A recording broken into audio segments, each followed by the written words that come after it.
con otras informaciones, con otras noticias. La ministra secretaria general de Gobierno, Camila Vallejo, se reunió este martes con la alcaldesa de París. Esto como parte de la visita de trabajo que realiza en Francia, en otros países también en Europa, donde participará de reuniones y foros, tanto en la UNESCO como en la OECD. Vamos a hablar de este y otros temas. Estamos justamente en contacto con la ministra vocera de Gobierno, Camila Vallejo. Ministra, muchas gracias por estos minutos. ¿Cómo le va ahí, directo desde París, Francia? ¿Qué tal? Muy bien, y a usted, Nicolás. Bien. Un saludo al canal y a los auditores. Y vamos justamente, hay varios temas, pero quiero comenzar con lo que ha sido la agenda que ha estado llevando en estas actividades, y que tiene que ver con el combate a la desinformación, lo hemos conversado también algunas veces, también el fortalecimiento de la democracia y el trabajo colaborativo. ¿Hacia qué apunta y también cuáles son las experiencias que ha estado tomando en estas actividades, ministra?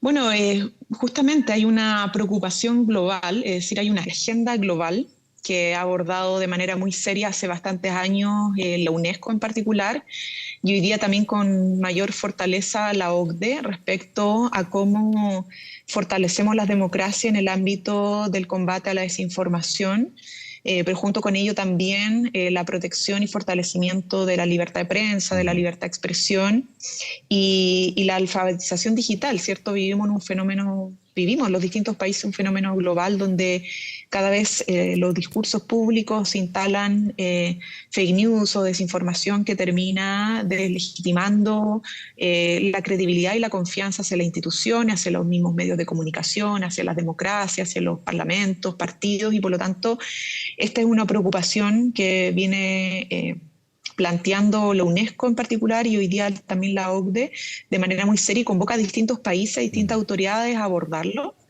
Entonces no solamente han compartido los diagnósticos, sino que también las herramientas que ponen a disposición, recursos, capacitación, experiencia internacional para acompañar a los países, a los gobiernos, pero también al mundo privado de los distintos países para enfrentar esta situación. Tuvimos ya una reunión el día de ayer con la alcaldesa de París, Anne Hidalgo, muy buena, muy productiva. Hay varias agendas que se pueden desarrollar con lo que ha sido el trabajo de ella, pero hoy día en particular varias horas de trabajo con Taufik Jelassi, que es el director general de las comunicaciones e información de la UNESCO, y su equipo de trabajo para justamente fortalecer estas agendas. De hecho, nosotros ya aplicamos la ley modelo UNESCO para la protección de los trabajadores de las comunicaciones, que se está tramitando hoy día en la Cámara de Diputados y Diputadas, fue iniciativa parlamentaria pero patrocinada por el Ejecutivo. Eso es parte de la agenda de trabajo de UNESCO, de la protección del trabajo de las comunicaciones, la libertad de prensa, pero también respecto al tema de la desinformación. Y mañana, hoy día vamos a tener una cena importante también con representantes de la OCDE, pero ya mañana vamos a tener todos los paneles, los foros y los debates con distintos representantes de varios países para abordar también esto de manera ya más decidida. Claro, usted lo decía muy bien, ministra, este es un fenómeno, o más que un fenómeno, una realidad a nivel mundial que se arrastra desde hace mucho tiempo. Los medios de comunicación, la tecnología, el mundo digital también ha ido aumentando con sus cosas buenas y sus cosas malas. Y ahí muchas veces se habla de esta dicotomía, pero para muchos que no es tanta dicotomía, y ahí está el problema, entre desinformación y libertad de expresión. ¿Cuál es la línea? Nosotros la vivimos también día a día. Y ahí hay un diagnóstico internacional. Y por eso me imagino que la experiencia que se puede sacar de esto es bien relevante. Quizá en algunos países que esto ya es un tema que está el diagnóstico hecho y se están haciendo medidas al respecto, ¿no? Así es un necesario equilibrio porque de hecho parte de la libertad de expresión requiere del derecho a la información, claro, como de poder buscar información precisa para construir y proteger la libertad de expresión. Entonces, no hay una dicotomía ni para la UNESCO ni para la OCDE entre el derecho a la información y la libertad de expresión, sino que más bien van de la mano. Y por lo mismo es tan importante educar, fomentar las corregulaciones entre las distintas instituciones, organismos, medios, plataformas digitales, justamente para lograr ese sano equilibrio. Y ahí es la invitación que se nos hace en particular a mí como ministra vocera de gobierno, donde abordamos casi siempre, bueno, todo el tiempo el tema de las comunicaciones y la participación ciudadana y cómo también empoderamos a la ciudadanía para poder saber enfrentarse en pleno siglo XXI a este mundo globalizado en materia de información. Tanta información que circula, ¿cierto?, en distintas plataformas, bueno, cómo procesarlas, cómo tener conciencia crítica y cómo ser corresponsables en la transmisión de los contenidos y la información para poder ir fortaleciendo las democracias y no millándolas, ¿no? Porque cuando no abordamos esto de manera seria, lo que también generamos y agudizamos es la desconfianza, claro. Es la deslegitimación de las instituciones. Y finalmente incluso, un debilitamiento de la democracia. Exactamente, entonces es un problema casi como una nueva pandemia, ¿no? No tiene fronteras. El fenómeno y la realidad de la desinformación ha cruzado de las fronteras, es una preocupación de todos los países, pero particularmente los organismos internacionales, que es son los que reúnen los distintos países para poder conversar y establecer casi como pactos sociales transfronterizos para abordar de manera responsable esto y la protección de los derechos fundamentales de las personas. Sí, por supuesto. Y en estos pactos, en estos acuerdos y en este diagnóstico, ¿qué ve usted? ¿Más regulación, más educación, más información? Es bien difícil porque evidentemente son libertades que cuando hablamos de mayor regulación, ahí tienen, no sé si una piedra de tope, pero sí riesgos a futuro. Pero también cuando se habla de educación, en el mundo de la información, en el mundo digital, en el mundo de los medios, que bueno que existan muchísimos medios, pero evidentemente, y de hecho, tomando también lo que fue la postura del gobierno, por ejemplo, en un hito concreto aquí en Chile, la previa a lo que fue el plebiscito de salida, cuando se hablaba justamente de la desinformación de un lado u otro, y eso fue bastante potente y fue bastante evidenciado. ¿Cómo lo ve usted? ¿Más regulación? ¿Cuál es el camino que deberíamos seguir dentro de esta discusión? Bueno, para eso estos encuentros, para recoger experiencias y recomendaciones, justamente para que estos temas no dependan de los gobiernos de turno, porque no pueden primar posiciones particulares o ideológicas, sino que verlo más como políticas de Estado y con estándares internacionales. Esa es la gracia de estos espacios de los encuentros. En general, la conversación, por lo que hemos ido recabando de la experiencia y las recomendaciones tanto de UNESCO como en parte también de la OCDE, que mañana lo vamos a reforzar más, tiene que ver por un lado con la educación formal en las escuelas, porque los jóvenes y los niños cada vez más están ocupando las plataformas digitales, usan mucho el Internet y por lo tanto hay que generar una alfabetización digital, como bien lo dicen ellos. Por otro lado están las corregulaciones, que más que una regulación como de carácter punitivista de una ley, tiene que ver con la coordinación entre instituciones para generar como pactos de corregulación entre ellas. Y por eso es tan importante la iniciativa también de los privados en cómo mejorar sus prácticas, etcétera, y todo lo que tiene que ver con las protecciones, sobre todo al ejercicio periodístico, al ejercicio de la prensa, y esto no solamente de los periodistas, sino que también todos los trabajadores de las comunicaciones, porque en la medida que nosotros también protegemos eso, aseguramos que el espacio donde se genera la información pueda tener mayor desarrollo y legitimidad y no se vea coartado por los otros espacios de desinformación.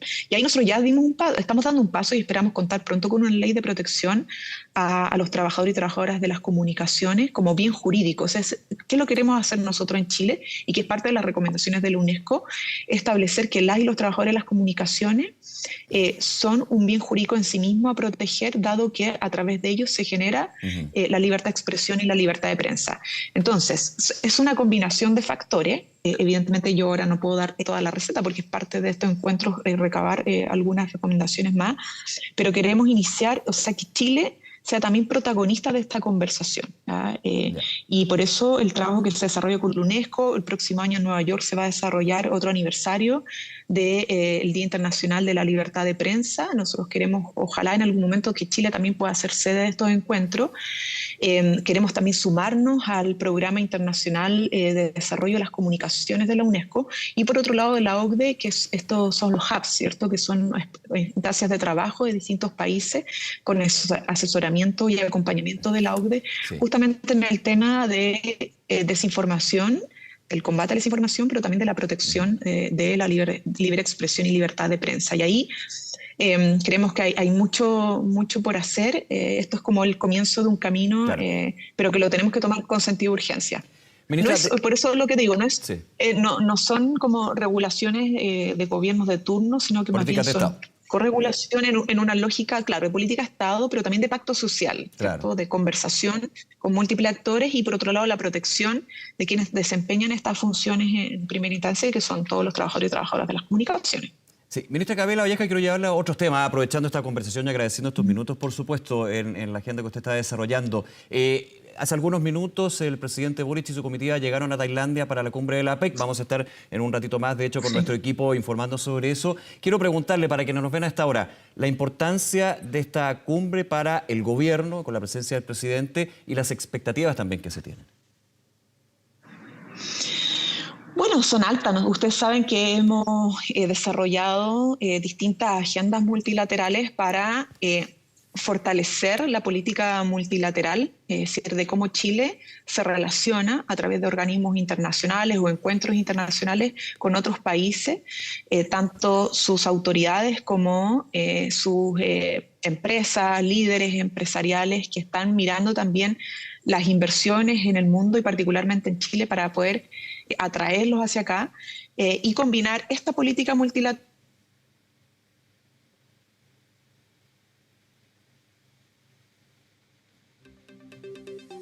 Pero ahí tuvimos un tema con el contacto, un tema técnico. Recordemos, estamos conversando con la ministra Camila Vallejo, está en París, Francia, en una serie de actividades en el marco de la UNESCO, también de la OSD. Ministra, ¿nos escucha? Sí, escucho, perdón. Perfecto, volvió la señal. Se cayó la... No hay problema, no hay problema. No, lo que les decía es que es muy importante porque está en el marco de este compromiso programático de combinar el fortalecimiento del multilateralismo y, por lo tanto, la inserción de Chile en el comercio internacional para atraer inversión y ponernos a la altura también de estándares internacionales respecto a cómo las economías se ajustan a los desafíos por el combate a la crisis climática. Y al mismo tiempo, esta agenda combinarla con nuestro derecho a desarrollar una estrategia de desarrollo productivo propia, y ese equilibrio es el que estamos generando, ¿no? Por lo tanto, este viaje del presidente de la República, que más va acompañado con líderes empresariales, no sé si es atípico decirlo, pero que no son como los grandes líderes empresariales, sino que son los que tienen una agenda de desarrollo en materia de innovación, ¿cierto? De desarrollo tecnológico en Chile, justamente es para ver cómo la inversión que queremos atraer en nuestro país, que ha sido importante este año, también esté pensada en este siglo XXI, ¿cierto?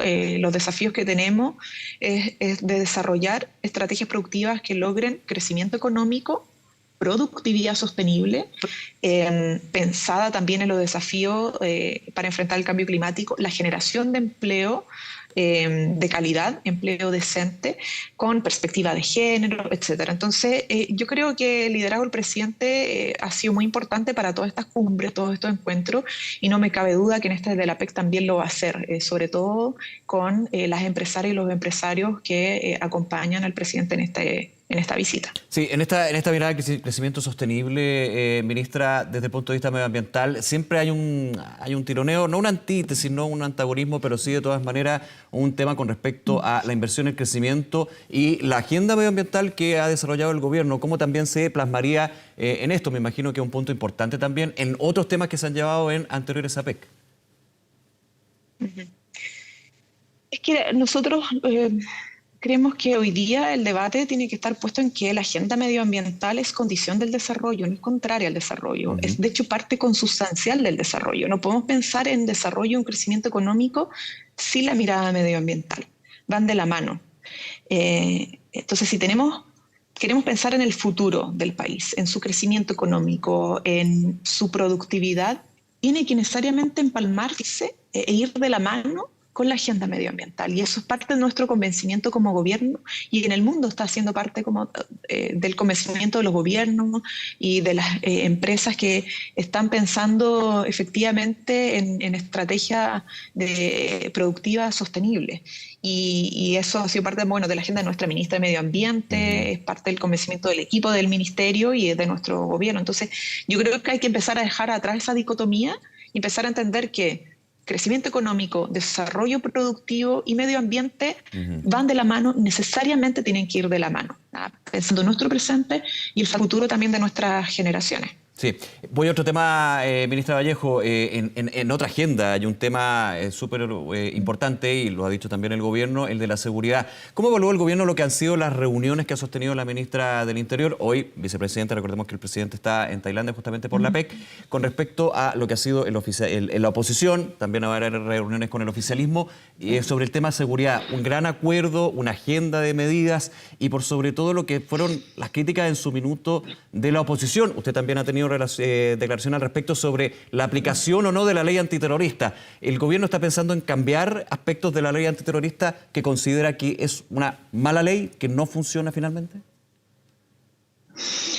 Bueno, lo primero, Nicolás, es que las conversaciones han sido muy positivas. Yo he estado en contacto, obviamente, con mis colegas, con la propia vicepresidenta hoy día, ¿cierto?, que es la ministra del Interior, que ha estado liderando estas conversaciones por un compromiso transversal por el tema de la seguridad. Y más allá de a veces lo que se dice la prensa y las polémicas, la verdad es que las reuniones han sido muy provechosas. Y yo creo que estamos en un momento donde podemos avanzar significativamente en el reforzamiento de la agenda que hemos desplegado de seguridad. Para nosotros es muy importante ese reforzamiento porque no basta con el esfuerzo y la iniciativa de gobierno. Necesitamos a los municipios, a los gobiernos regionales, por cierto, a las policías, que son las que trabajamos diariamente, y los parlamentarios, los partidos, distintos actores, porque al final el tema de la seguridad ciudadana dice relación con un derecho fundamental, que es la seguridad humana. Y todos necesitamos y todos queremos, para alcanzar un estado de bienestar, mayor seguridad humana. Poder salir tranquilamente en nuestros hogares, bueno, vivir tranquilamente en nuestros hogares, claro, ¿cierto? Principalmente por las mujeres que sufren también de un tipo de violencia e inseguridad relacionado con la violencia intrafamiliar, pero también fuera del hogar, cuando caminamos por las calles, cuando queremos ocupar nuestros espacios públicos, etcétera. Entonces, eso ha sido muy positivo, muy provechoso. Yo creo que vamos a tener mejores resultados a la medida que logremos mayor colaboración de los distintos actores, de los resultados que ya hemos tenido, que también han sido significativos, la disminución, por ejemplo, la receptación de vehículos, sí, ahora, perdón, ministra, pero entorpecen lo que usted decía. Contra el crimen organizado. Sí. Ahora, sí, por favor. Lo de la ley antiterrorista. Voy a eso. Respecto a eso, yo voy a reiterar algo que ha dicho el presidente. Es por si entorpezo, ¿no? Finalmente ese tipo de declaraciones. Mira, la ministra del Interior ha sido muy clara en que esto no podemos buscar como monedas de cambio respecto a eso. La posición del gobierno tiene que ver con cuáles son las herramientas que tenemos a disposición más efectivas para combatir los distintos tipos de delitos que tenemos. Y respecto a los hechos sucedidos en la Araucanía, los que son de connotación mucho más violenta, más brutales, ¿cierto?, y más cobardes, hemos aplicado las leyes generales que logran no solamente un proceso investigativo más claro, más transparente, sino que logran determinar condenas y hacer justicia. Y eso es lo que estamos aplicando ahora. ¿Qué es lo que debemos hacer para mejorar las herramientas legales y la actualización de la legislación? El gobierno tomó una definición y que está empujando hace bastante rato, antes de la visita del presidente a la Araucanía, que es la ley contra el crimen organizado. Y eso está avanzando en el Senado, es el camino que hemos adoptado, incluso ha sido reforzado argumentativamente por nuestro subsecretario del Interior. Porque entrar en la discusión de la ley antiterrorista, bueno, hemos tenido más de 10 años donde no hay acuerdo al respecto. Ahora, es una ley ineficaz, que no le basta el título. Sí. El punto es si desde el gobierno hay interés en modificar, en cambiar una ley que considera que, y no solamente el gobierno, otros sectores que tienen relación con el tema de seguridad, que no está funcionando. Uno diría, bueno, si el gobierno opina de que no hay que aplicarla porque no funciona, hay que cambiarla. ¿Está el interés también del gobierno de hacer eso, de ingresar en modificación, indicaciones o un nuevo proyecto? No sé. Es que bueno, la ley nos sirve y uno dice, bueno, ¿cómo mejoramos la legislación para poder combatir las organizaciones criminales? Esa es la pregunta. ¿Ya? Y la forma más efectiva y más rápida de hacerlo, para tener respuesta más rápida, es a través de la ley que estamos empujando contra el crimen organizado, que además le hemos asociado presupuesto importante en la ley de presupuesto, que lamentablemente algunos rechazaron porque no existía presupuesto antes para esto, y nosotros estamos poniendo recursos. No solamente hemos articulado distintas instituciones a través de los consejos contra el crimen organizado, sino que estamos proponiendo un aumento presupuestario significativo y a través de la modificación legal para poder tipificar de mejor forma estas asociaciones ilícitas, que son personas que se agrupan y se organizan para cometer ilícitos de esta gravedad. Pero entonces, desde la ley de crimen organizado. La respuesta ante tu pregunta... No, es a través de la ley contra el crimen organizado, que lo ha dicho el presidente, lo ha reiterado nuestra ministra del Interior, lo ha señalado el subsecretario del Interior y lo reitero yo también como vocera de gobierno. Sí, ante la inquietud presentada por ti y por distintos sectores, ¿cómo el gobierno enfrenta la ineficacia de la legislación para combatir este tipo de delitos? Bueno, la respuesta está en la ley contra el crimen organizado. De esa manera, el gobierno se está haciendo cargo de este tipo de delitos criminales. Ministra, por último, y agradeciendo sus minutos de este alto en su agenda, tiene relación con seguridad y a la espera también de lo que sería la definición del gobierno. ¿Hay claridad con respecto a qué va a suceder con lo que son las candidaturas de fiscal, la fiscal o el fiscal nacional? Hasta el lunes, entiendo yo, tiene plazo el presidente para solicitar, por ejemplo, a la Corte Suprema una nueva quina considerando la situación. Hay conversaciones en el Senado, este es un tema bien peleagudo, digamos, pero que tiene mucho que ver para la ciudadanía porque es quien lidera el Ministerio Público. Seguridad.